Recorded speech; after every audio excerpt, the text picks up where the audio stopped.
Hello guys, mayong ugto. For today's video is day 2 ko na ngayon na I'm alone in the house. Wala akong amo.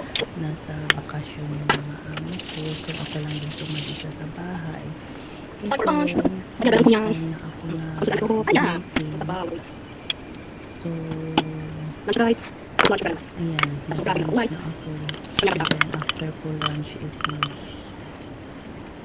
clean ako dito sa bahay ng konti, and then movie marathon ako guys. Sabi naman ni amo, pag wala sila dito, it's my holiday din daw. Magpahinga ako, and then pwede din ako lumabas, pero wag lang daw ako mag-uwi ng late. So diba, mabait ng mga amo ko, pero kahit na mabait sila guys, syempre kailangan din natin magtrabaho kasi nakakahiya naman sa kanila, you know. Pero kung bruha yung amo ko, ay nako, ayaw ko talaga